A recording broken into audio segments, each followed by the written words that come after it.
지역의 이슈를 짚어드리는 시간 헬로 이슈 토크 시작합니다. 얼마 전 안동시와 지역대학 세 곳이 참여하는 안동형 일자리 사업단이 공식 출범했죠.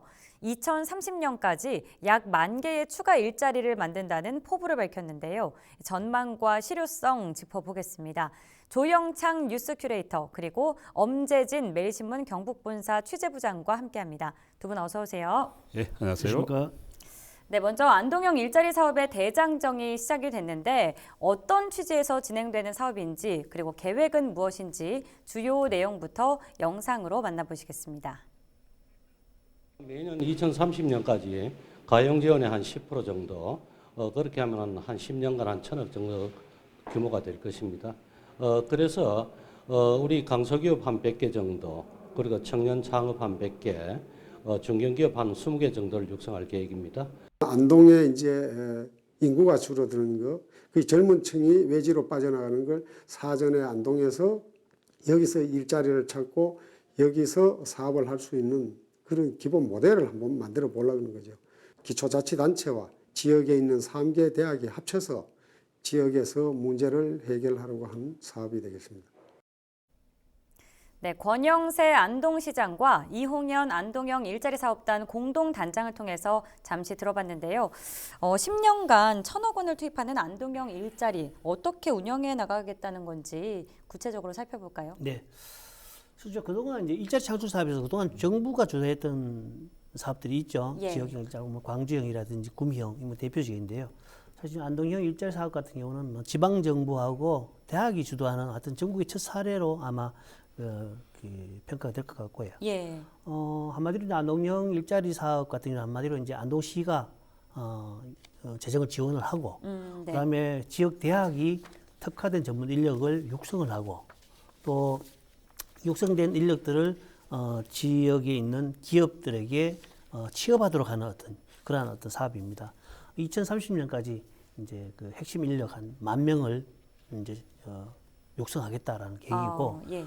또 이들을 취업시키기 위해서는 뭐 기업들이 필요하잖아요. 그래서 그쵸. 기업들은 뭐 강소기업 100개, 청년 벤처 100개, 그다음에 기업 중견기업이죠. 한 최소한 20개 정도를 2030년까지 만들겠다 이렇게 이제 목표를 삼고 있고, 이게 분야 같은 경우는 뭐 안동이 이제 타 지역보다는 좀 강세 있는 어떤 그런 백신 바이오 분야, 그다음에 그 농식품 소재 분야, 그다음에 문화 관광 분야, 이 세 개의 분야를 이제 가지고 여기에다가 이제 뭐 사실 이제 4차 산업혁명의 핵심 이제 그 기술인 AI 인공지능이라든지 AI VR이라든지 여러 가지 이제 뭐 또 사물 인터넷이라든지 빅데이터를 뭐 융합한다든지 이런 기술을 융합해서 인력을 양성하겠다 이런 계획을 가지고 있습니다. 예, 예.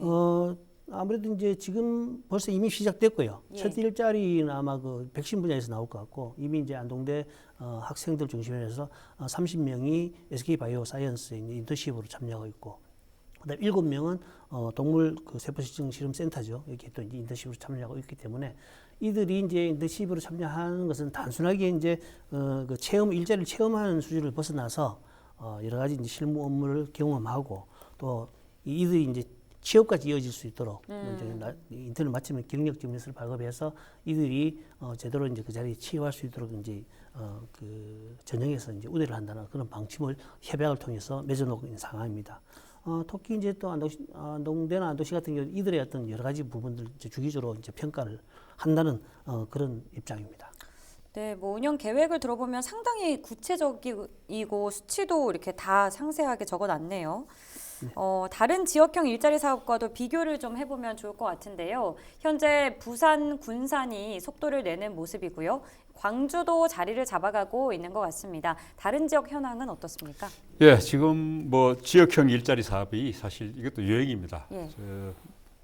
예전에 뭐 서울에 경리단길 유행하니까 경주에 황리단길 유행하듯이 너도 나도 만들었죠. 예, 너도 나도 만들었는데 실제 지금 그 군산형 일자리도 사실 군산도 GM 대우가 지금 공장을 문 닫고 난 뒤에 사실 군산에도 크게 문제가 됐었죠. 그러다 보니까 아마 전기차 생산, 부산도 전기차 생산입니다.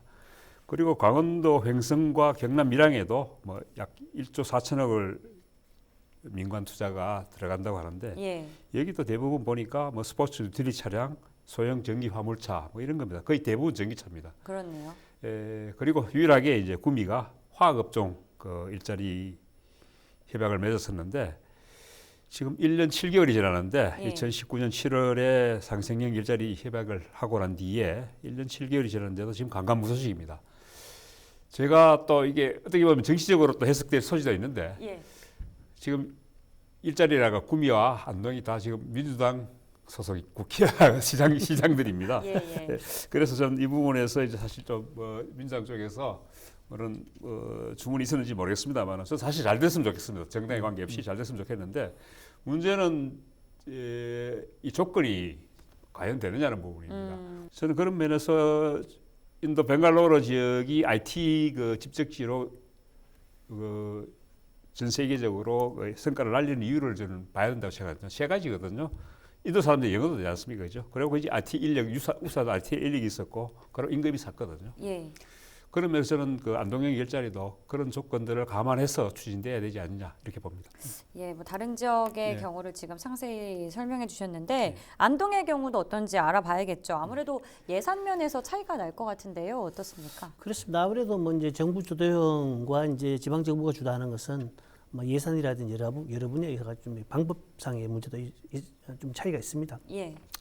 정부 주도 사업과 직접 이제 그 대기업에 직접 고용을 창출하는 그런 사업이거든요.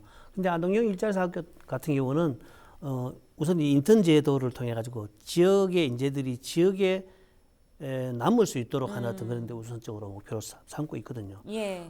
예산 규모 같은 경우는 뭐 사실 뭐 정부 주도형은 뭐 수천억, 수조 원 뭐 이렇게 되는데 사실 지방 정부 같은 경우는 아까 이제 권영 시장이 언급했듯이 해마다 가용 재원에도 10% 정도, 10년 동안 1,000억 정도 되는데 뭐 굉장히 차이 납니다. 하지만 이제 사업 기간이 정부 주도 같은 경우는 거의 한 3년 정도를 기간으로 잡잖아요. 그런데 이제 안동형 일자리 같은 경우 10년 주기를 이제 잡다 보니까 여러 가지 이제 오랜 기간 동안에 충분한 어떤 그런 인재들에게 충분히 기회를 제공하고 또 그 지역 대학이 인재를 이제 양성하는 데 있어서 여러 가지 이제 장기간 동안 이제 뭐 새로운 분야 이런 부분에서 창출할 수 있는 어떤 기회가 있을 것이라고 이제 기대를 하고 있습니다. 결국에는 뭐 가시는 효과는 있자면 고용 효과거든요. 일자리를 그렇죠. 어떻게 만들어내느냐가 중요한데 예. 여기에 대한 지원 규모가 또 관건이고 그러다 보니까 사실 뭐 그 해마다 가용 재원의 한 10% 정도 여러 가지 이제 뭐 필수 이제 예산을 빼고 가용할 수 있는 재원의 10% 정도를 투자해 10년 동안 한 1,000억 정도를 배정한다 그러는데 사실 안동시 입장에서는 굉장히 큰 어떤 규모의 예산이거든요. 그러니까 그쵸. 다른 분야에서 좀 이렇게 손해가 있고 하더라도 청년 일자리 창출 부분에서만큼은 제대로 좀 자리를 잡아 놓겠다라고 한 의지는 굉장히 좀 좀 관심이 둬야 된다. 이렇게 관심을 둬야 생각합니다. 된다. 예. 예. 정부 주도 사업과 비교해서 안동형 일자리 드는 예산도 비교를 해주셨는데요. 어떻게 보면 안동형 일자리는 특화 산업들과 연계돼 있기 때문에 다른 지역형 일자리들이 자동차 분야가 대부분인 걸 보면 이 차별성은 있으리라고 보이는데요. 뭐 긍정 평가도 있지만 우려되는 부분도 있죠. 짚어주실까요? 예, 뭐 수임 안동이 사실 저는 그 방향은 잘 잡았다고 저는 예. 보거든요. 사실은 대마특구, 뭐 스마트팜 빌리지, 그리고 백신 클러스터, 그렇죠. 차별성이 있죠. 예, 로봇 실증 지원센터 뭐 이렇게 해서 여러 가지 사실 방향은 잘 잡았는데 아까 업무장 이야기하셨듯이 뭐 지금 10년간 1,000억 이야기하는데 안동시 입장에서는 시재적인 입장에서 굉장히 큰 돈이라고 이야기하지만 제가 봤을 때는 제발을 핍니다. 이 돈 가지고 사실 별 할 게 없어요. 더 필요하겠네요. 예, 예산이. 그렇죠. 실제적으로 지금 저는 안동이라는 입지를 지금 생각해 봐야 되거든요. 내륙 입지다 말이죠. 이게 어떤 사람을 유치할 거냐는 부분, 그리고 지금 뭐 상수원 보호구역이라든가 이런 부분 때문에 어떤 공예업종 이런 쪽은 힘들단 말이죠. 그렇다면은 안동이 가진 지역 특성들을 살릴 수 있는 업종들을 추진하되 저는 우수한 양질 인력이 저는 아까도 제가 말씀드렸습니다만 최우선이 좋은 인력이 있어야 기업들이 저는 온다는 거죠. 예. 그런 측면에서 지금 뭐 지역 저는 뭐 바로 말씀드리겠습니다. 안동대학 같은 경우에 원래 입학 정원도 못 채웠습니다. 이런 경쟁력으로 과연 이 사업을 수행해낼 수 있을까? 저는 사실 의문스럽고요. 실제적으로 그와 마찬가지로 안동대학 교수라든가 지역대학 교수님들이 얼마나 지역과 밀착돼서 지역 밀착 연구를 하고 있느냐 하는 부분도 저는 앞으로 교수 업적 평가에 중요한 가중치를 둬야 된다고 생각합니다. 예, 좋은 인력이 충족돼야 되는데 지금 그 부분도 우려스럽고 지금 책정된 예산도 턱없이 부족하다 등등의 그런 우려스러운 부분을 짚어주셨습니다. 또 그동안 지역마다 이 대기업을 유치해 오는 일에 사활을 걸었는데요. 안동형 일자리를 진행하면서는 이 중소기업에 초점이 맞춰져 있어서 대기업 유치 전에 소홀해지진 않을까 또 우려하는 분들도 계세요. 어떤가요? 예, 그렇습니다. 당연히 이제 그 안동형 일자리의 중심이 이제 중견기업, 중소기업, 그다음에 네. 그 강소기업 이렇게 돼 있단 말이에요. 대기업이 빠져 있거든요. 사실 이제 장기 로드맵 10년 이제 장기 로드맵 이제에도 사실 안동은 대기업을 유치하기 힘든 어떤 입지적 조건이 있다라고 이제 평가를 하고 있거든요. 예. 거기서 기반을 하고 있단 말입니다. 실제로 이제 안동 같은 경우는 뭐 그 안동호라든지 임하호 대형 이제 물그릇이 두 개가 있는데 이게 낙동강 상류에 위치하고 있다 보니까 사실 이제 1,300만 이제 영남인들의 상수원 역할을 하거든요. 예. 그러다 보니까 뭐 댐 주변에 뭐 자연환경 보전 지역으로 묶여 있다든지 각종 개발 행위에 제약이 많습니다. 이러다 보니까 굉장히 이제 뭐 대기업들이 이까지 이제 와서 이렇게 유치하기가 굉장히 어려운 어떤 입지적 한계가 있거든요. 그래서 이제 안동이 일자리가 이제 좀 됐고 자칫이 이제 그 안동이 일자리에 집중하다 보니까 그러면 우리는 뭐 대기업은 유치할 필요 없구나라는 이런 어떤 의식들을 가질 수도 있거든요. 그래서 예. 이런 부분에서 굉장히 좀 이렇게 우려스러운. 이러한 노력이라든지 의지가 부족할 수 있다라는 데에서 우려가 있습니다.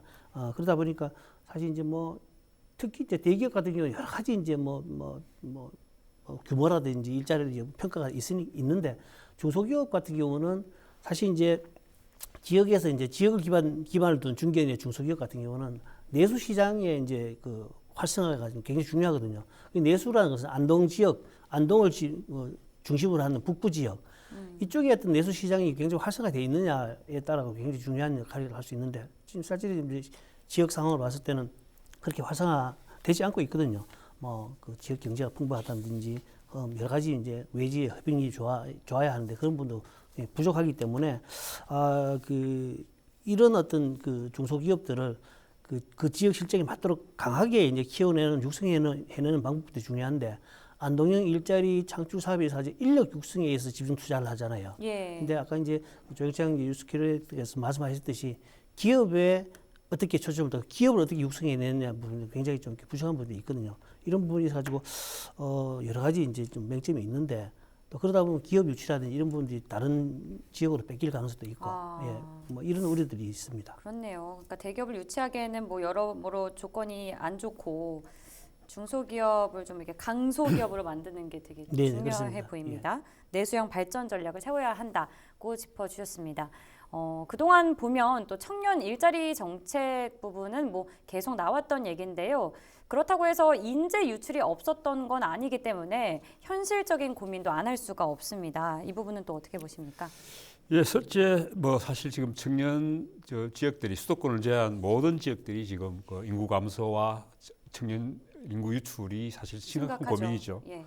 실제 지금 뭐 권정치 시장께서 지금 안동형 일자리 하면서 목표 세워놨던 이걸만 실천되면은 저는 안동이 아마 대한민국에서 제일 살기 좋은 고장이 될 거라고 보는데요. 실제 사실 이게 쉽지 않기 때문에 쉽지 않은 목표를 지금 사실 설정을 했다고 봅니다. 사실 근데 구미하고 광주형 일자리 같은 경우에는 사실 대기업 유치거든요. 그리고 사실 그 밀양 횡성 같은 경우는 중소기업 모델이고 또 안동은 또 다른 어떤 그 모델이긴 한데 특히 또 예산 면에서 보면은 횡성 밀양보다도 훨씬 더 열악합니다. 그런 측면에서 어떻게 하면은 청년들을 여기 이 자리 안동에 정착시키고 이 사람들이 여기서 일자리를 갖게 할 거냐는 부분에서는 저는 사실 청년 정주 여건들을 이야기합니다만은 청년들이 여기 살 수 있게 머물 수 있게 하는 부분이 단지 임금하고 일자리만이 아니거든요. 그렇죠. 사실 교육 문화 부분도 크거든요. 예. 거기에 뭐 의료까지 포함됩니다만은 그런 현실적인 여건들을 청년들이 살 수 있게 같이 마련하는 부분을 같이 연구해야 된다. 저는 총체적으로 검토해야 그렇죠. 단지 일자리만 가지고 이야기해서 될 문제는 아니다. 예. 저는 이렇게 말씀드리고 싶습니다. 예, 말씀하신 것처럼 어쨌든 핵심은 청년들이 머물 수 있는 지역이 되도록 만드는 게 관건일 것 같은데요. 안동형 일자리 같은 경우 어쨌든 정부 주도는 아니지만 정부 사업과 연계할 수 있는 방안은 또 없는지 그렇습니다. 궁금합니다. 이제 일단 안동형 일자리의 이제 주요 이제 분야가 이제 문화관광, 뭐 백신 바이오, 그쵸. 그다음에 농업, 식품, 소재 산업 뭐 이렇게 대표적으로 세 가지가 있는데 이런 부분에서 가지고 이제 정부 공모 사업이라든지 여러 가지 대학에서 이제 추진하고 있는 여러 가지 연구 사업과 연결해서 아마 예산이라든지 국비 확보하는 방향들을 연구를 할 겁니다. 그다음에 당장 이제 안동 같은 경우 관광 거점 도시로 육성돼 있잖아요. 예. 이와 연계한 어떤 이제 문화관광 인력들을 육성할 수도 있고 또 지난 16일 이제 개소식에서도 이제 권순태 안동 총장이 이런 말씀을 언급을 했어요. 실제로 원래 이제 사업비로 한 7, 8억, 70억이 남짓 되는데 여러 가지 이제 이와 관계된 국비 공모 사업을 통해 가지고 100억, 200억으로 이제 예산을 사업비를 이제 더 확보를 하겠다. 예. 이런 어떤 의지를 보였거든요. 그러니까 다양한 국비 공모 사업하고 연결해서 이 이제 일자리 사업을 창출 사업을 추진하겠다라고 이제 이야기를 하고 있습니다. 예, 모쪼록 잘 됐으면 좋겠는데요. 마지막으로 두 분이 보시기에 이 안동형 일자리 어떻게 운영을 해나가야 좀 성공적인 모범 사례가 될지 먼저 근데 저는 말씀해 주시죠. 지역 지자체들이 지금 원래부터 아마 가장 큰 문제가 지역 대학들이 벚꽃 피는 순서대로 망한다. 학생 모집이 지금 안 돼서 그렇게 이야기하는데 저는 지역 대학이 사라지거나 죽는 순간 전 지자체까지 같이 소멸될 가능성이 높다. 저는 이렇게 봅니다. 예. 그런 면에서 저는 지역 대학과 연계한 안동형 일자리 사업이 참 잘 되길 바랍니다. 그러려면은 사실은 지금 안동대학을 비롯한 지역 대학들의 경쟁력 제고가 저는 최우선이라고 저는 봅니다. 여기에 또 지역 지자체가 지원도 아끼지 말아야 하고 그와 동시에 안동대학이라든가 지역 대학도 지역과 밀착된 산업과 그리고 지역대 밀착된 인력들이 여기에서 정착할 수 있도록 그런 기반을 마련하는 교육 여건을 마련해 주는 게 안동대학이 저는 큰 책무라고 생각합니다. 예, 그러니까 지역 대학의 경쟁력을 강화시켜 주는 게 급선무다. 가장 중요하다라고 덧붙여 주셨고요. 부장님은 그렇습니다. 예. 저도 이제 상당히 동의를 하고요. 사실 예. 이제 경북도에서도 보면은 지역 대학과 연계해가지고 이제 꾸준하게 지역 기업이 원하는 맞춤형 인력을 이제 지역 대학에서 이제 육성하고 양성을 하는 프로그램들 이제 경북도에서 추진하고 있거든요. 예. 거기에 이제 지원도 하고 그래서 대학을 먼저 살리고 대학에서 이제 지역에 맞는 인력을 양성을 하고 그래서 지역이 서로 상생해서 살자라는 어떤 정책을 추진하고 있거든요. 청년 정책을 추진하고 있는데 이 이제 안동형 일자리 사업도 마찬가지거든요. 지방 정부와 지역 대학이 이제 같이 이제 공존 공생할 수 있는 그런 예. 방법이거든요. 근데 이제 여기 보면은 아까 언급했듯이 일자리 창출에 있어 가지고 여러 가지 어떻게 육성할 것이냐 예산 투입하고 이런 나왔지만은 기업들을 어떻게 만들어내고 기업들을 어떻게 유치해내고 그럼 기업들이 있어야 이제 일자리들이 이제 만들어지니까 그쵸. 이 부분에서 좀 이렇게 계획들이 좀 굉장히 부족하다 이런 어떤 부분들이 있고요. 이 부분에 대해서 앞으로 좀 이렇게 숙제가 남을 것 같고 아까 또 말씀드렸듯이 지역 인재들이 양성됐던 그 친구들에 대한 정주 여건들 여러 가지 어떤 청년 문화를 만들기 위한 어떤 그런 행정적인 뒷받침 이런 것도 상당히 필요하다 이렇게 이제 생각을 합니다. 예, 지역 대학뿐 아니라 지역에 유치되는 기업들이 또 어떻게 자리 잡을 수 있는지도 신경을 써야겠고 청년들이 일자리를 얻어서 어떻게 살아가는지 좀 총체적으로 세세하게 관심을 기울여 줘야 될 것 같습니다. 네, 두 분 의견 여기까지 들어보겠습니다. 지금까지 안동형 일자리 관련 이야기 나눠봤습니다. 헬로 이슈 토크 여기서 마치겠습니다. 여러분 고맙습니다.